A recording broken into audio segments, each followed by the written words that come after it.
Before the destruction starts, let's have a look what's going on in the background. And there are all sorts of Lego sets here. We're going across now, a bit of SpongeBob stuff there, there's the airport stuff at the background, some cars stuff as well. The big fire station set, the back there is the airport, numerous vehicles from all sorts of sets, coming around to the very big police station, which is an excellent set. Moving along, there's a CSI truck as I call it, there's a train stuck at the back, and a sort of an amusement park area, SpongeBob-y style. And as naff as this sounds, this is basically a train coming along and smashing into some of these Lego Friends sets. I'm sure there'll be some visual excitement and all that. In the background I've got all sorts of different little scenarios being played out, and maybe some people will see this stuff, maybe others won't, and it's all just a bit of fun. There's nothing too serious going on at all. Guns in the Star Wars sets always come in handy for those city police sets I've found.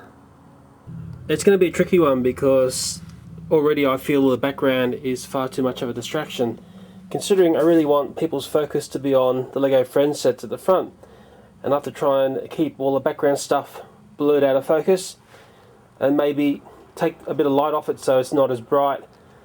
But we'll see how it goes. It may be a win or it may be an epic fail.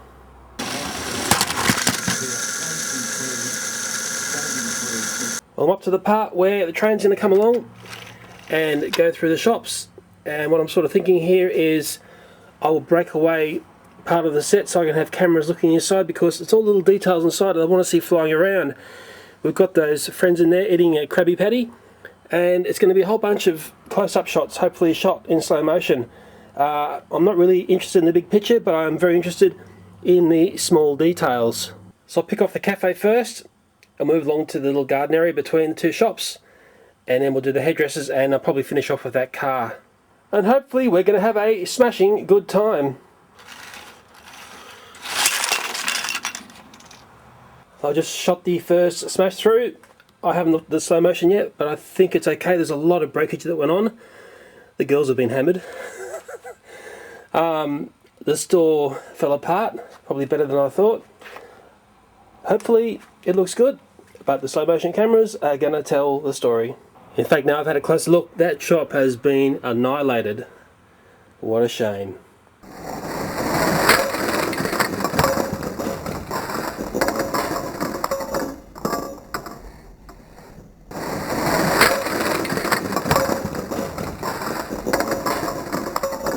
Well, okay, the next bit is set up, and it's pretty simple. I like simple stuff. I've sort of piled up a whole bunch of little things.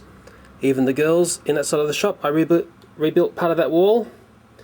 And the next phase is coming through this little garden court area.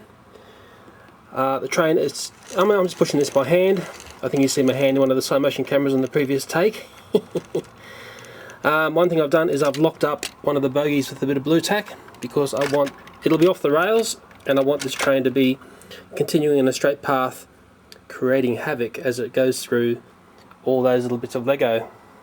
I think it's really important to have as many little pieces in there so they all go flying, singing and dancing through frame as the train goes through. There are some parts of the cafe that I won't include. I'll take away that roof piece, and there's a bit of indoor stuff that I will exclude from this next breakthrough. Well, here's the destruction after the second part of this little scenario, and boy, did that stuff break up real easy. Actually had a Krabby Patty fly past my ear. The train fell over on its side. Maybe that could be a good look. I have to look at the slow motion cameras yet. Maybe it can go careering sideways into our next target, which is the beauty shop. But you know what? The real beauty to me is the site of destruction.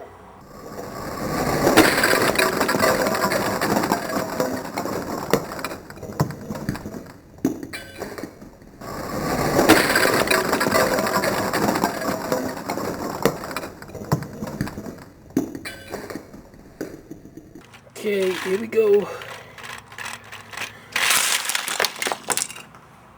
Well, the beauty shop has just been given some major renovations, a fair bit of resistance there, and I think it's the first bit of damage to the Lego train. The coupling at the front has come off. I don't know how that'll play out to the final stage.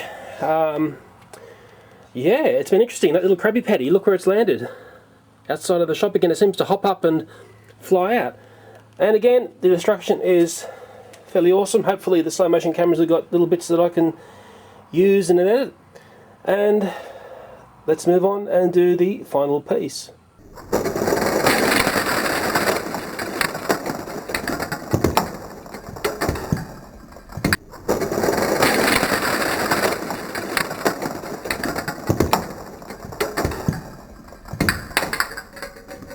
Here we go.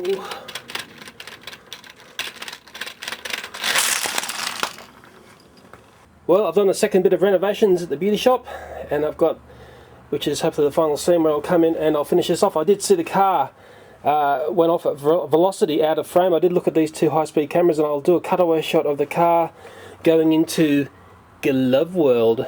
Just as a funny thing, it may or may not work. I'll have to see. It's been interesting how tough this Lego train is. I've been hand powering it, and if you go and look at the footage, you'll see a big black hand pushing it at the back. Keep it simple, stupid, frightfully stupid. But it's been a lot of fun doing this. Looks like I've got a fair bit of building to go and do, because my daughter's going to be crying when she sees her friend sets in smithereens.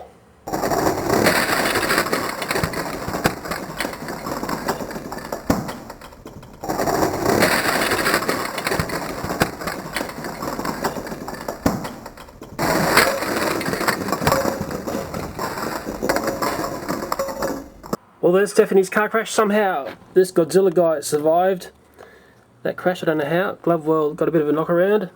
It was a one-take wonder. Hopefully it looks cool. And this is the final scene, you might say. And I think the guy driving the train has a few words to say. And of course now we've got a space cleared so Lego City can come along and put their railway through. It's a shame that the warning given by the man driving the train was not heeded to. But then again, when you're dealing with characters like that, you never know what's going to happen. But of course, as we all know, there's a happy ending to all this destruction. A lot of people ask me to do a time lapse of me doing the work of my daughter, and you can see how a lot of instruction comes from me, and I make sure that the things that she does ends up presenting good to camera, and hopefully it'll come together as a nice little video. So this is exposing it all. Here we go. What do you reckon? Yeah. To do this review, which had 3 sets, there was 2 hours mucking around in the garage. And the little intro piece, I wasted about 3 days. So once you include editing, all up, it's about 4 days work. And these days my daughter's actually very good when she's presenting the camera, but it's taken a while to get there. It wasn't like that at the start. She's becoming her own personality in a sense. And I certainly go with the ideas that she throws at me, because I feel her ideas are far more fresh than what I can think of. But the real learning curve for my daughter will be when I want to spin her around and have her operating the camera, and then she's making the decisions on what's being seen. And that's a skill base which can take many, many years to develop. Unfortunately, it's something you can't read on the back of a cereal box. And there was one thing that we added as a theme between all Lego Friends sets that we did, and that was the marshmallows.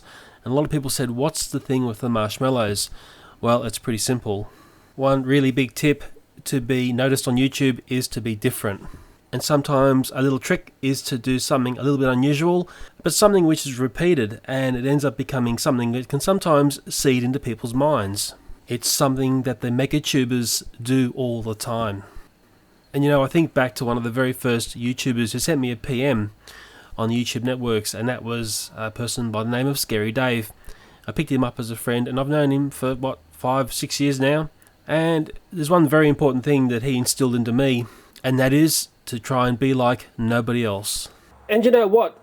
It's really excellent when you get all your Lego sets and you sort of mash them all together. I've got to say I had a lot of fun putting this together and making up a whole bunch of minifigures, really weird ones. There's a whole bunch that I didn't make. But it really shows you the awesomeness of Lego and its versatility, and how one theme can meld and mash with another. And that is what this video is all about. People say, oh, you're smashing the stuff up and there's no meaning to it. Well, really, the meaning I'm trying to say is those Friends sets can sit in with all this other stuff and it looks awesome. And I've actually got the dog park stuck up the end there, you know, next to the Krusty Krab, next to the fire station, airport at the back, it goes on and on. And I think that's the part that really shows you how universal and wonderful Lego is, and the way that it all marries together in a really, really great package that's heaps of fun. I'd hate to think how much money's sitting in front of me, but let's not think about money, let's be happy. Hope you enjoyed this video, and bye for now.